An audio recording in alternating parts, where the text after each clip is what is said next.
欢迎收看《新闻大白话》，我是主持人翟轩。马上欢迎一下这个阶段加入我们讨论来宾，前国安会副秘书长杨永明。翟轩好，各位朋友好。前大使谢文吉。翟轩好，各位朋友大家好。前空军副司令张延廷。翟轩好，大家好。好，来看一下现在目前这个中美的关税呀，因为川普现在有一点这个难下台阶哦，总是自己一直在对外放消息。那最新的消息是什么呢？他说啊，会与习近平对话，但是是怎么样的对话呢？反正现在大家姑且听听哦，因为他一天一变，所以就大家现在听川普的话，感觉好像今天明天也不太一样。那他讲说呢，希望跟中国能够达成贸易协议呀，然后还说呢，因为呢，这个是中国大陆那边哦，对方受创，现在有了官场潮哦，讲的不是他的原因哦，是因为他们这个现在受创很严重哦，所以他们也是希望能够赶快这个来跟我们谈一谈，真是如此吗？玉渊谈天打脸了他说其实是美方透过很多的渠道主动接触哦，希望来跟中方就关税来进行谈判，那美方才是着急的那一方啊，并不是川普讲的说中方什么很多工厂关门，中方想赶快达成协议啊，不是如此哦。他说，川普现在面临到多重压力哦，经济压力、舆论压力哦，在美国没有实质的举动之前，中方没有必要跟美方谈哦。那但是呢，美国如果希望和中国接触，现阶段对于中国来说也没坏处。那中方需要观察，甚至逼出美方的真实意图，掌握主动权。所以现在看起来，这个中方是老神在啊，在看你这个美国自己像热锅上蚂蚁啊，自己一下要这样谈，一下又说我不想谈，就在那边自己这个翻来覆去，那个摇摆不定哦。所以大家看得很清楚，现在这个局势是如何。那再来，这个路透社也要跟着放消息啊，就说中方其实还有制定一个白名单呢，又列了一些这个可以豁免关税的美国产品。但真是如此嘛？这个现在恐怕美国只能靠这种舆论战自己放消息了。那再来看到了这个川普执政100日接受 ABC 的专访，那这个目前呢？记者问他说，美国民众是否是预期到艰苦的时刻到来？然后他讲说，我不这么认为，美好的时刻在眼前哦。我上台之后，美国包含了汽油啊、生活用品啊，价格都已经下降啦，不会有通膨。他的感受是不是跟这个民间有一些温差哦？看起来恐怕是如此，因为第一季美国的经济成长率是意外萎缩了0.3%，这也是3年以来的首见哦。那他说这不是他责任，这是拜登留下来的糟糕数据哦。他说我1月20号才接任的哦，所以大众要有耐心，是不是活在平行时空啊？这个恐怕没有感受到底经济危机有多么的严重。我们来看看这几位超级富豪在川普上任的100日啊，这100天就让他们的身价蒸发了1000亿美元。那这个过去呢，在他就职典礼慷慨捐款的4位富豪，他们的这个人财产呢，从1月20号就职到4月28号收盘，大概合计损失了1940亿美元。损失最严重是谁？他的好朋友啊，马斯克损失了1140亿美元，贝佐斯呢损失了360亿美元，祖克伯呢损失了220亿美元。那黄仁勋的话，他是没有去参与这个就职哦，他也损失了216亿美元。那还有黄仁勋也说到啦，他说其实我们现在这个美方应该要暂停对于中方的一些这种 AI 的限制哦。他讲了一番话这是他们在科技业的第一手的观察，这个最等于说最直观的一个感受。他说这个 AI 的人才这个是来自中国的就超过了50%以上啊，也就是说大部分的 AI 人才要么是华裔，要么是中国人哦。那所以中国在 AI 领域较美国其实不落后的，你不要以为这个美国真的领先很多，而且在过去几年取得了巨大的进步，中美两国在这领域的差距是很小的。那这个川普现在看起来他并没有感受到这些种种的危机都还在死鸭子嘴硬，或者是自我感觉良好。他说呢，现在是最成功的100天，可是明明这个物价是狂飙，我们看到连美国的农产业者都已经说太难熬了这100天。我们来听一下。100 days into the Trump presidency, your business has been impacted how? The biggest problem that we have up till now is uncertainty. We have talk about tariffs, and then the tariffs are off. We have tariffs that came into play for 3 days. They were canceled. But the constant threat of what if makes it very hard for us to plan. 好，现在就连这个 UPS 哦也大幅裁员2万人，因为接下来可能这个关税影响之下，很多货品并不会卖到美国这边来啊，那物流就是直接受到影响的这个下游产业。那他们现在就打算要裁掉2万人哦。通用汽车呢，现在也因应这个贸易政策可能会变动，推迟了投资人的电话会议。那现在大家预估这川普上任的100天，接下来的预测会是如何呢？会是越来越衰呀，衰退的衰呀。那这个下周开始呢，洛杉矶港口的货运量就会暴跌35%。接下来这个抵达美国港口的货船也会大减。到了5月中的时候呢，货车呀、火车呀这些需求量也会大减。到了5月底就可以看见，在超市的货架清零，以及这个零售的物流的裁员潮也会在这个月底就反映出来。现在目前加州政府这个反川的力道也加强。加州是美国最大的这个中国产品进口地区，也是美国第2大的对华出口地区哦。当地现在已经明显感受到川普关税的影响，开始进行对于川普的多项诉讼的提案呐。所以现在整体来说，美国的这个经济恐怕5月在他这个上任100天之后，5月可能接二连三要反映出衰退潮了。我们首先来请教一下介老师。川普最近这个所有的数字啊，就是经济是讲数据的，对他都极为不利。所以他对自己的怎么样辩护也越来越强。对，不过他的辩护基本上他都没有对现状提出辩护，他都是为他的未来画一个愿景。不过他也说过了，他说现在他会经历一个叫什么转换期的困难，叫 transitional difficulties。那所以他现在因为昨天这个有关美国第1季的这个经济的指标出来了，它是美国经济正式衰退，成长是负 0.3，原来的预估是 2.4， 2.4，所以就变成就是说这个他要花很多功夫来解释了。对，而且现在的问题就是说，未来的几个月是对他最大的考验了。那最大的考验就是说，现在加州的长堤港啊，好几个大的这些物流的地方它现在货品在5月就下降了起码3成到4成。那也就是说，很多人就没有工作了。码头它没有货卸的话，那码头要那么多工人干嘛？所以这些问题就会出来了。而且整个物流，美国的物流非常大，它有很多卡车啊，它有很多这些火车系统。它少掉了3到4成的这样子的货品的话，这些很多人就没有工作了。所以光物流就是一大堆问题了。那另外一个就是说，现在美国的整个的物流还没有断的原因因为3月份的时候，美国的这些零售商都加紧囤货，所以那个3月的时候，那个数据其实是很好的，大家都囤货。所以这些货我看就是说，现在就是说，人家的预计下周5月初、5月中、5月底会出现的现象这些都不是空穴来风的，也不是凭空臆测的，这个都是从现在的整个的进货量，都会还有这个囤货的，就是说这个它的仓储的情况计算出来的。所以川普现在嘴很硬，可是5月开始他的日子会很不好过。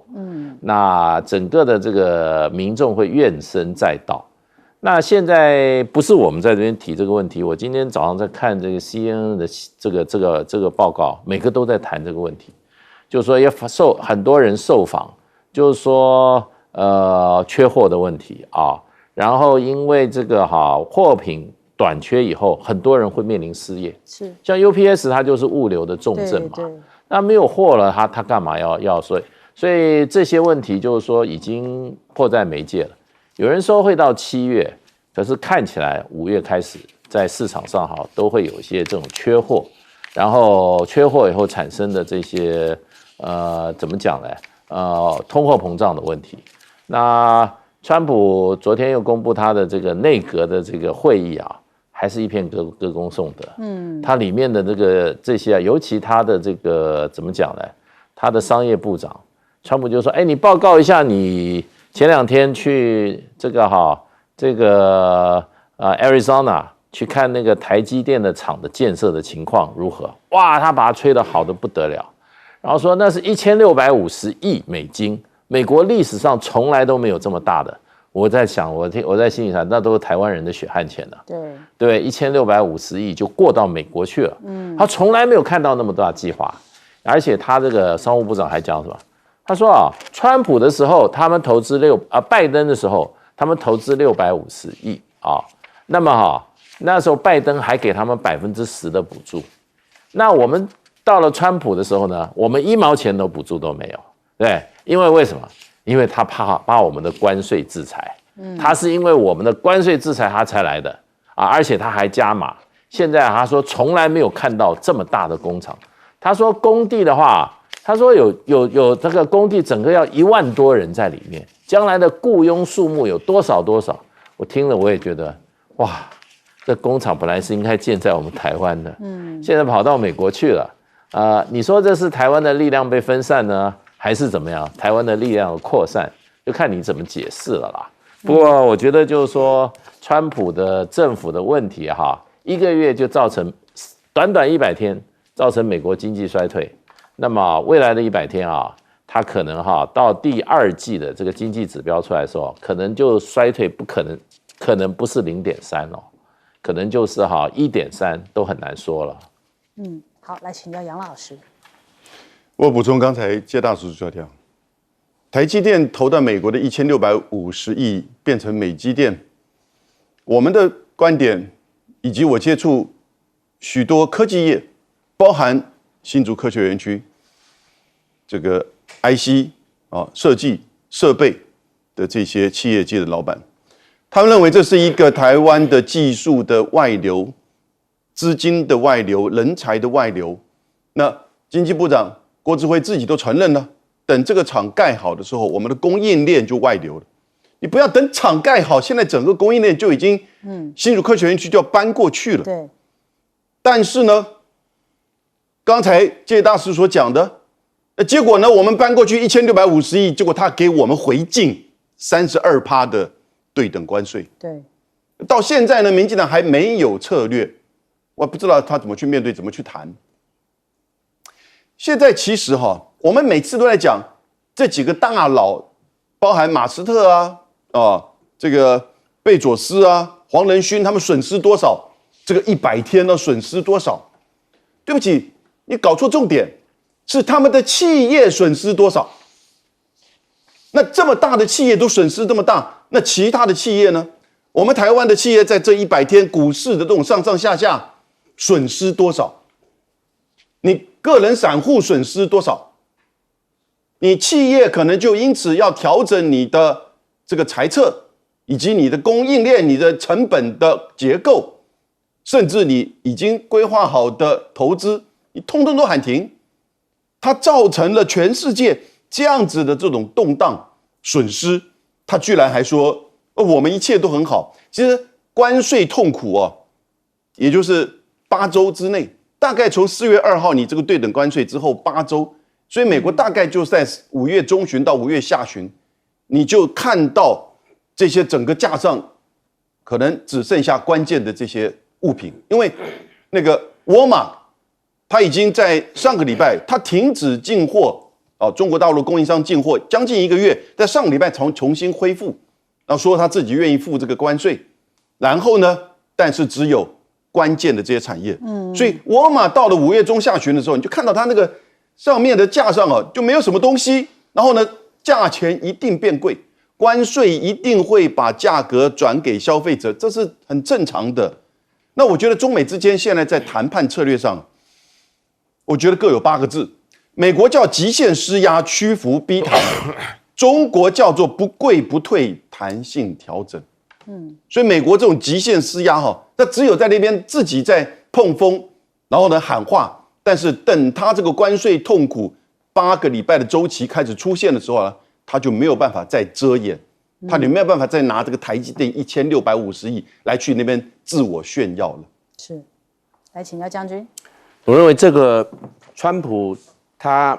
甩锅，大家都甩锅给对方，认为中国大陆快撑不下去了。中国大陆也说美国快撑不下去了。但是我看到最后是美国的问题比较多，比较会撑不下去的是美国，因为美国现在美元走贬，美元走贬，美元会变成弱势货币，弱势货币，那美国的就物价，它既然走贬了，物价通膨就来了，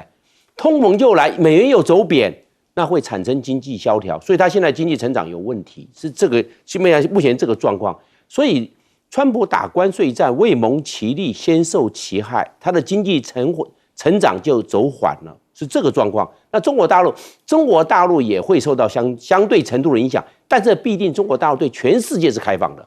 那就弥补了其他的这个它对美国市场的这一方面的短缺，那从其他的市场中又得到一个弥补，所以中国大陆这个市场来看的话，目前整个的经济的状况会比美国来的乐观一些，是这样，所以我认为川普他蛮急，但是川普他不要抹下脸打电话嘛。是这个样嘛？只能说行诸于语言，行诸于口号，但是并没有实际上的行动。但是我们现在看 AI， 黄仁勋讲到了，这 NVIDIA 还有讲到，他说中国大陆在这一方面，它是并没有落后于美国，是这个状况哦。因为黄仁勋他是这一方面的权威，但是我现在来看，这个 AI 的发展可能会复制这个 UAV， 就讲到无人机。那无人机，我们看无人机无人机的状况是美国最先发明，美国最先推广，结果大疆无人机一出来之后，在美国的市占率达到56%，在美国用于侦防犯罪跟消防，还有去急救的占到70%，是这样。那大疆无人机在全世界100多个国家的市占率是达到70%，大疆无人机在中国大陆的市占率达到93%，哇，整个出来了。当初无人机出来的时候，谁是鼻祖？是美国最先出来，后来被中国大陆取代。现在同样一款的无人机，美国的价格是中国大陆同样的无人机4倍。你买一架美国无人机是同样的规格，可以买中国大陆大疆无人机4架。那你看看，就是这个状况啊。那怎么去竞争？是这个。那现在走到 AI， 走到这个机器人。以后机器人，我判断为复制到这无人机，也有可能中国大陆在世界机器人、机器狗、机器狼的这种市占率，可能也会复制大疆无人机在世界上的市占率，可能也会超越美国。好，我们先休息一下，广告之后马上回来。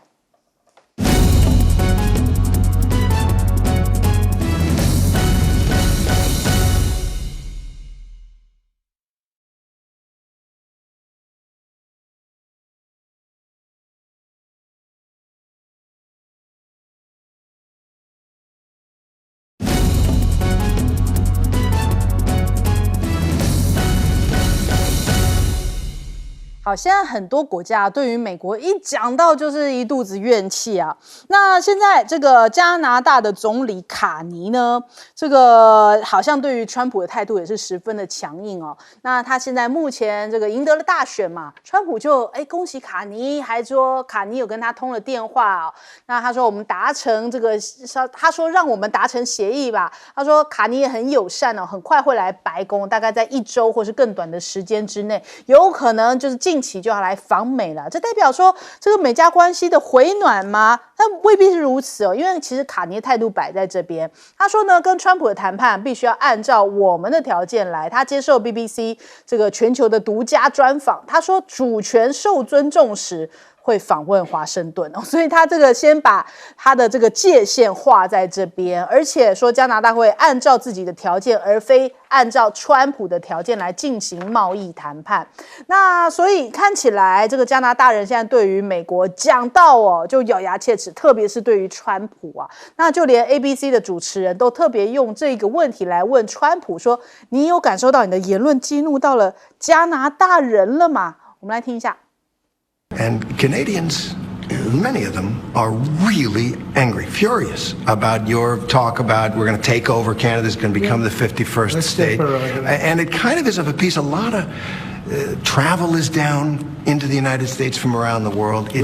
Tourism is going to be way up. Wait till you see the numbers. The tourism is way up. I know. Now, Canada, tourism's doing very well. We're doing very well. We're doing very well.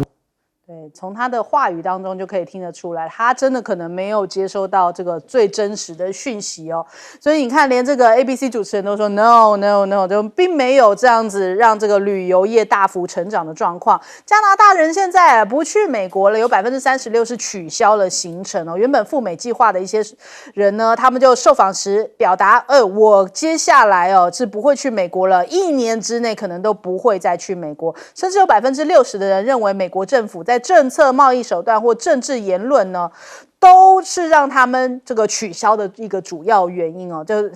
总而言之，就是对美国很生气啦。那再来这个川普效应啊，也使得加拿大现在感觉好像跟中国大陆呢要重新连接起来了，这反倒是一个反效果，激发出来他们现在疏美亲中的方向啊，更愿意跟中国大陆有这些贸易上面或是旅游上面的一个替代方案，就是我不要去美国，我去中国大陆玩。现在中国大陆这边的这个外国旅客多得不得了哦。那再来我们看到了这个澳洲的执政党拉台大选的选情，现在这个反川普已经变成了像是澳洲啊、加拿大啊这些的主流哦。因为我们刚刚讲到的卡尼他也是因为这个反川普而逆转赢得了这个联邦大选。那目前呢，在墨西哥这边其实也是这个。主要就是反川普的这个势力现在获得了这个比较大的一个支持度所以这好像变成一个全球的现象啊。只要是反川的话，好像在民调上面都相对来得高，就代表说，他们是有捍卫他们的这个国家利益、捍卫国家尊严的。那我们来对比一下，现在这个中方呢，严拟要解除一些欧洲议员的制裁，讲说欢迎到大陆来走走哦。根据外媒的报道呢，中方打算要解除5名欧洲议员的一些制裁。那大陆外交部发言人讲说，中欧立法机构的交往是中欧关系的重要组成部分，希望双方相向而行来加强交往，也欢迎欧洲议会的议员多到中国来走走看看。那德国的专家也提到了，他说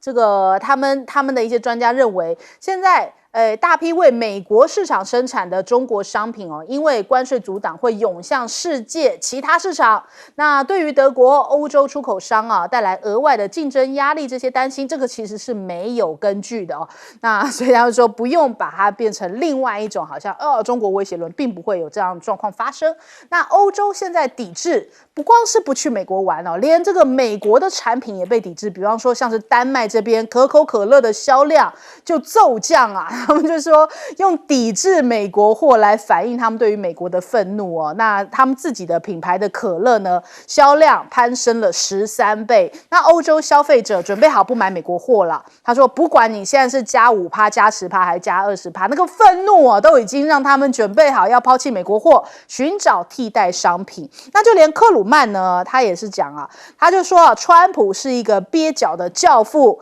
因为呢一直打出这样子各种的这个关税牌教父呢，他其实有一个名言，要开出让对方无法拒绝的条件。但是呢，克鲁曼呢就形容这个川普呢，开出的是让别人无法接受的条件，反讽了一下川普。那首先我们来请教一下介老师。对，现在这一次这个卡尼能够在加拿大获胜那完全就是川普帮他的忙。对，因为自由党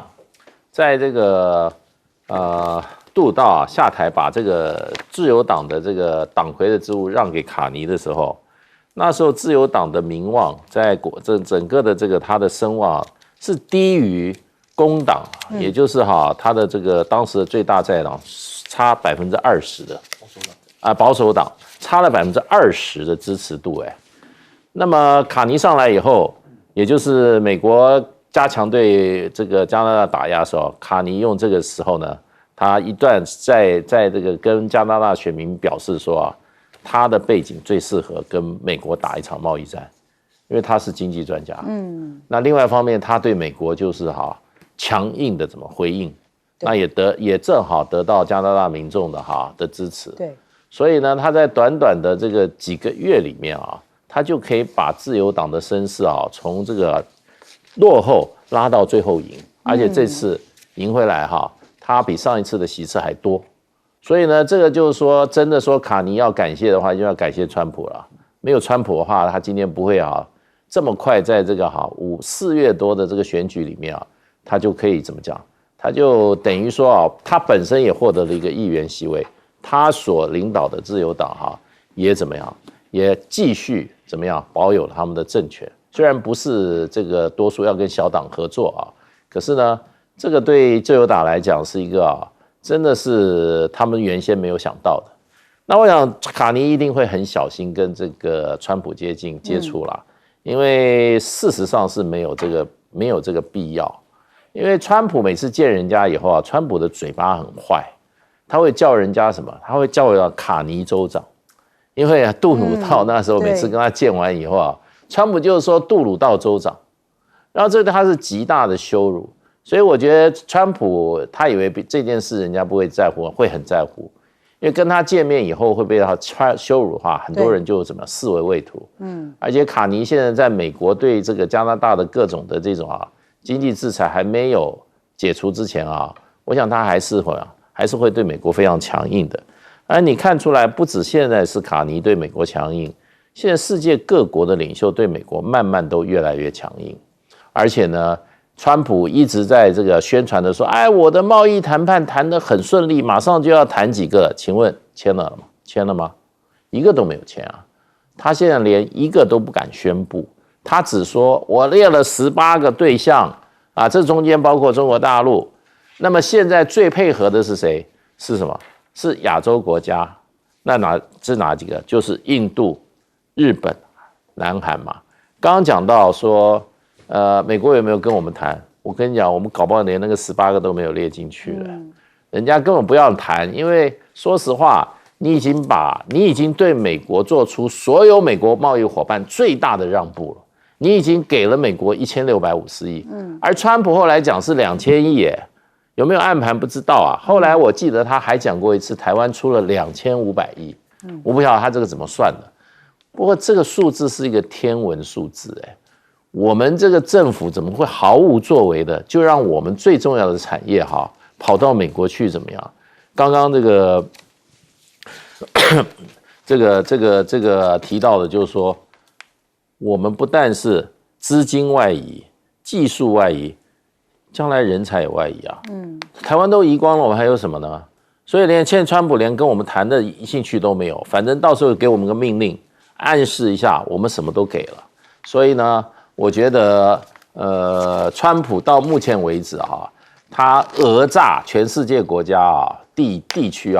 他收获最大的就是台湾。别人都在强烈反抗，而且反抗越来越强，这一点我们要好好思考一下。好，请教杨老师。各位了解加拿大这个总理的选举，就国会的选举不是只有卡尼的自由党在反川普，反对加拿大加入美国，连保守党都是这样一个立场。所以全加拿大都在反对。那当然，那个魁北克政团更是要求他要独立。更反川普。现在反川普变成一个全球反川，政治正确。所以马上5月3号澳洲的选举，现在结果已经知道，所有其他地方的选举大概都很清楚。因为你美国川普你太霸道了，你霸道到就是你对这些国家跟你这样子好好做生意，结果你把我们所有的努力给否决掉，然后呢，造成我们现在的困境，还要我们跟你去跪，跟你去磕头，都没有媒体在报道全球南方国家对于美国的态度。他对非洲是什么？马达加斯加47%，东南亚46%、49%，西方媒体根本就跳过。所以现在全球反川，政治正确，反映民怨。这已经政治人物很清楚民怨在哪里，自己这个国家社会就是不喜欢美国了嘛。他还说旅游，各位你到随便 YouTube 还是 TikTok 甚至 X 上面去看一下，美国赌城拉斯维加斯这个周末多少人？空荡荡没有人。因为整个数字1到3月，美国这个数字出来嘛，它的整个旅游人数相较于去年降了30%。对。4月份一定更不得了，所以我们看到赌城没人，这个就是什么意思？这不只是不去你美国消费，根本就是讨厌你俩美国了，因为你又再选一个川普，那当然不只讨厌美国，讨厌川普也讨厌美国。那现在中国的不跪不退，然后呢，领导全球抗拒霸凌的川普关税，那你就很自然会看到这些经过这个民意洗礼的各国新政府，当然就知道的政治正确，民怨反美反川，那当然他就会寻找新的市场。那谁在这个过程当中比较稳定，那持续愿意开放，而在科技跟制造又持续的领导，那这个时候当然全世界跟中国的合作，不管是亚洲的供应链的再强化，或者是欧洲，我们看到现在就是中国大陆对于欧盟的这些议员，又开始采取比较友善的态度，因为过去他们在就是许多的议题上相当的反中，那现在彼此在互视善意的情况之下，我觉得将来中欧之间的合作一定会有空间。所以呢，全球减美，然后呢，这个减少就是因为减少依赖，减少这个出货，那必须当然呢就要加强跟其他的区域，尤其是中国的合作，然后呢抵制美国的商品。好，来请教将军。那美国要将加拿大变成它第51州，所以美国吃加拿大的豆腐，加拿大就是不要被美国吃豆腐，这很清楚嘛。所以啊，这个距离越近反而对这方面的议题会越敏感，因为随时可能就会被并掉、被吃掉。而且美国跟加拿大是世界边界最长的8891公里的边界线，也包含阿拉斯加，所以整个8800多，因为阿拉斯加的边界是2400多公里啊，那加起来总共8800多嘛，所以加拿大在这一方面，这个变成美国第51州这方面的议题是相当敏感的。那如果这样子的话，那只要是大家这加拿大的政治人物说，那反川普或者是反对被兼并，就变成英雄了，因为大家不愿意被兼并啊。那你他这个加拿大的这个执政党只要说不要被兼并，那就变成英雄了嘛。因为大家谁要被兼并，应该对加拿大来看，要被美国变成美国第51州的毕竟是少数，那你就少数票而已啊。所以变成这个状况，所以加拿大的这个卡尼这个新任的这个总理上任，我相信就是跟川普是帮他，川普反而变成他最佳的助选员了。他反对的嘛，因为川普要的他反川普就是了，那反川普票就进来了。那我们现在另外一个来看，中国大陆跟欧洲啊，因为美国的关税不定，所以大家都在寻找替代市场。因为只要是跟美国在这边做这个贸易上的交流啊，感觉上不定性太高了。那不定性高，也可以相对的也感觉到风险太高了。商业贸易这个国际企业的进行，最需要就是稳定，大家彼此为什么要信用？我们为什么要买信用账？大家彼此互信。如果这个不定性高、风险高，那大家就会望而却步，寻找替代市场。那对美国的兴趣短缺了，寻找替代市场了，那这样的话，美国来看呢，它只是说一些账面的损失因为它关税战的关系，但是从长远来看呢，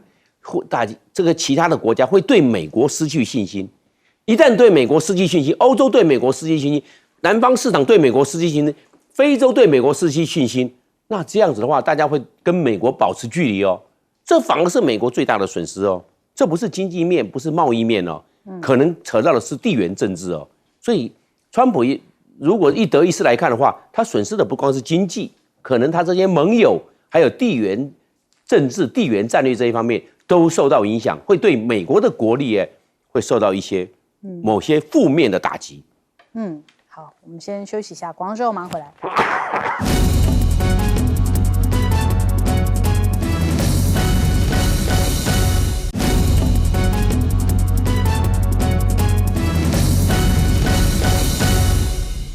好，今年呢，2025年是14.5的收官年明年2026就是15.5的开启之年，所以我们看到了在微博上面热搜置顶也有这样科学谋划15.5时期的经济社会发展所以接下来15.5至关重要。我们看到了中国国家主席习近平在上海参与了这个座谈会的时候，也提到了15.5指的就是2026到2030嘛。那重点呢就在于这个经济社会发展，要适应形势变化，把握战略重点哦，前瞻性的把握国际形势发展变化造成的影响。那也就是现在目前有这样外部的风险挑战，也就是中美这样的一个关税战嘛，所以要多举措的。多方面的稳就业、稳企业、稳市场、稳预期，所以中国大陆已经透露出来了，用稳定的方式来应战，来面对到川普的变化、变动性那么强，中国大陆是稳步的来做一个这个回应啊。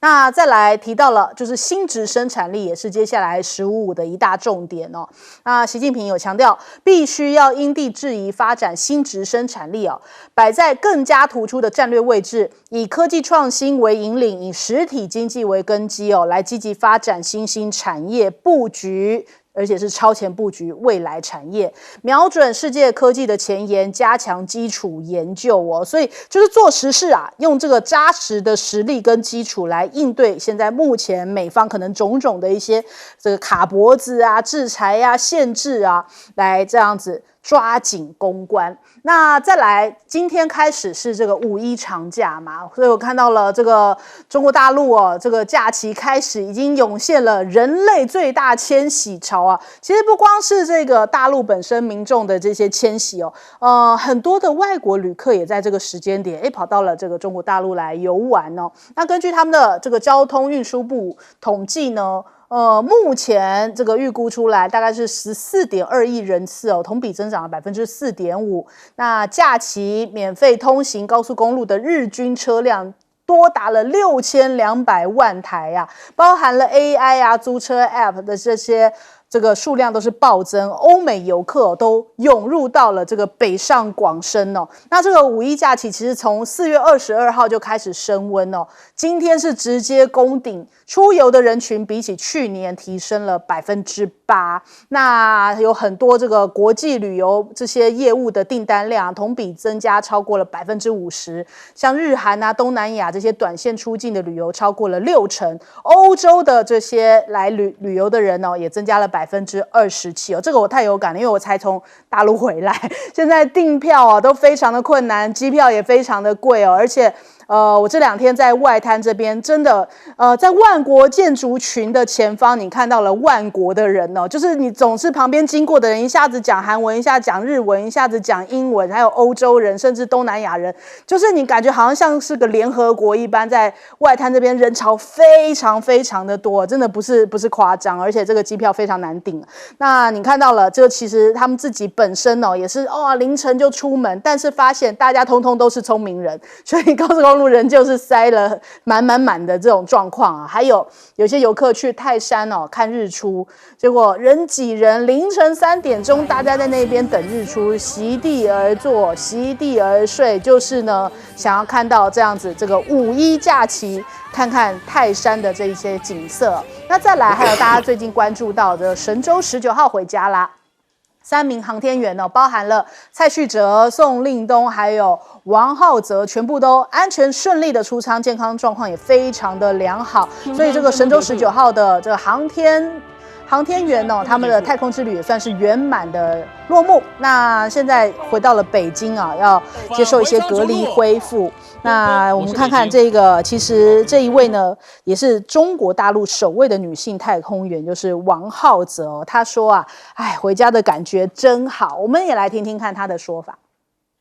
回家的感觉真好，脚踏实地的感觉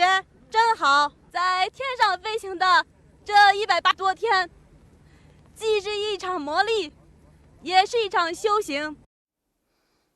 好，首先我们来请教一下介老师。大陆这个是一个社会主义计划经济的体制啊，所以它对这个整个经济的规划，它是有这个严密的计划，跟这个非常具体的怎么样目标的。那14.5的时候，这个整个计划你就可以看出来，它的落实率是很高的啊。它不管在电动车部分这个电动桩全国要做多少啊，它都有这个所谓的这种量化的指标。所以他们这个监督还有考核也可以做得很到位，所以这个计划不是怎么讲呢？是用来参考用的，它是确实要他所有各级政府都要去达成的。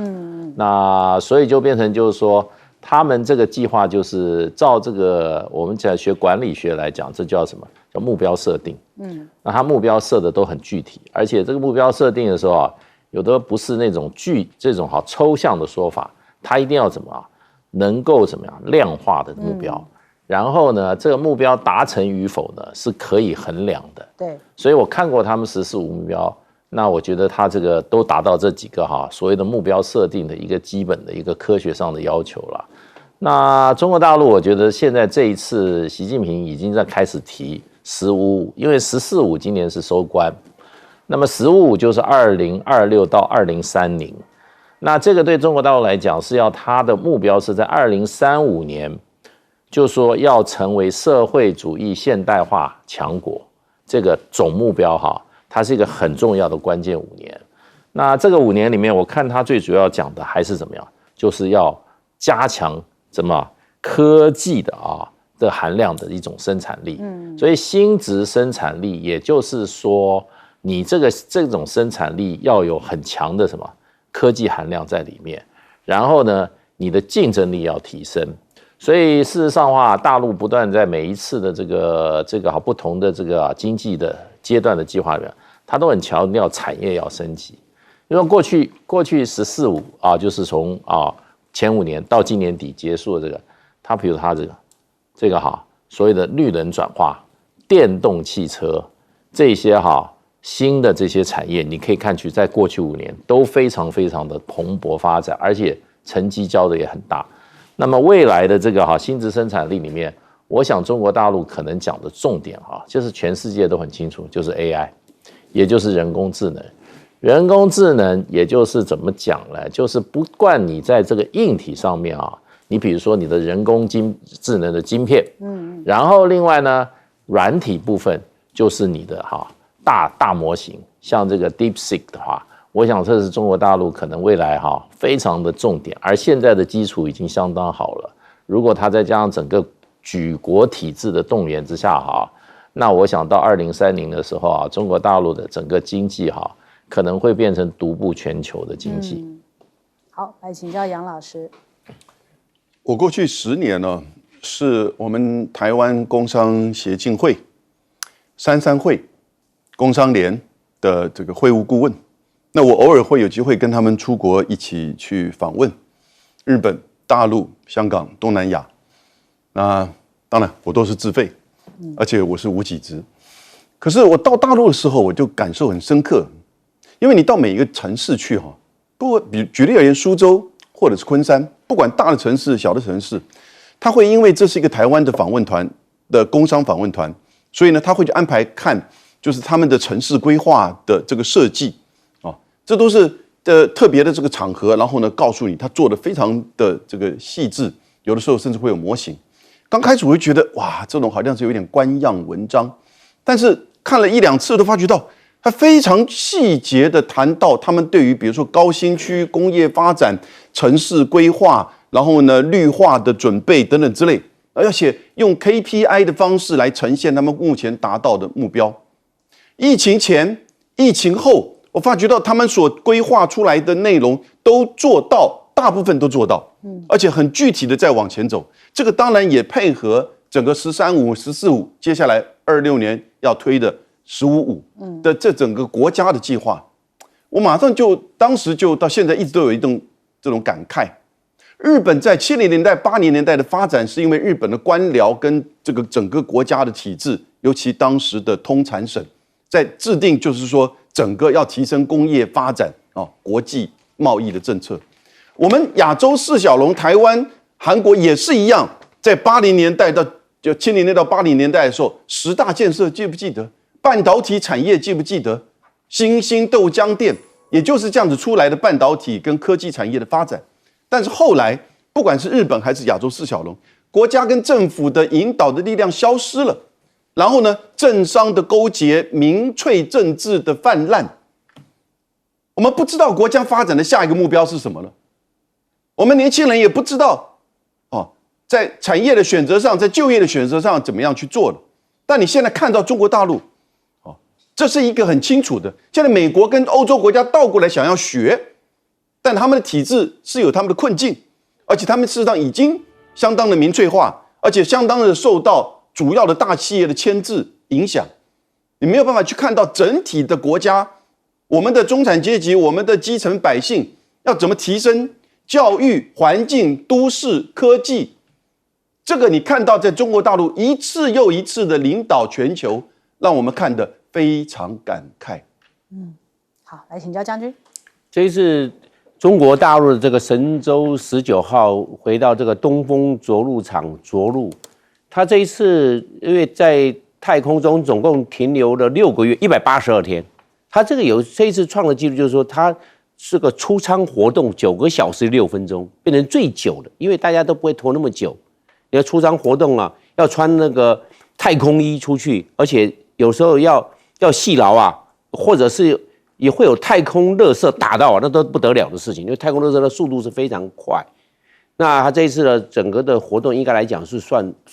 比较蛮顺利的，尤其是在返回的时候，因为神舟返回的时候啊，因为他要进入大气的时候啊，要进入内太空的时候啊，就已经有跟气体摩擦了。那时候你看我们看到那个太空舱一出来，那个烧的红黑的，那个到达了摄氏1000多度哦，已经因为这个已经非常热了，已经产生电浆效应了，也就是我们所说的黑盲区，雷达看不到它，因为这个时候返回舱的温度已经到达摄氏1000多度，速度太快了，跟空气摩擦。那这个时候通信中断，就算里面3个太空人有任何状况，没有办法，叫天天不应，叫地不灵，因为已经产生电浆效应，高温的电浆效应已经发酵了，所以这个每一个环节都要非常的谨慎。这个时候呢，它这个雷达也看不到，因为高温的电浆效应雷达也看不到，那什么？靠电脑来推估它的轨迹，要进入内太空，进入大气层那么快的速度的状况之下，靠电脑去追踪它的轨迹，因为雷达没有办法去抓到它了，要靠电脑去换算。那这个相当，这个在科技的成分来看的话，也是要到达一定的层次。如果没有了，稍微有点偏失了，差之毫厘，失之千里，你就不是落在东风着陆场了，飘了好远去了。那个时候，你人怎么过去？车辆怎么过去？怎么样把那个舱带打开，让太空人出来？这点点滴滴，我认为这个都是在太空科技上面啊，每一个节奏都要把握的步步到位，不能有任何闪失。有一点闪失的话，那不得了，那这个一飘好远哦，还要掌握天气，如果有一些喷射气流的干扰，或者是有一些这些下洗气流的干扰，都会造成这个返回舱。我就回到这个地球，你看现在开的是这个大型的这个降落伞来减速，都会造成干扰，到时候没有办法掌握它真的落在定点的位置。所以中国大陆在这一方面的经验的累积，大概到达一定的层次，而且它逐步向这个年轻化，它培养，因为年轻人他可用的时间长，他另外2个除了这个指挥员是43岁之外，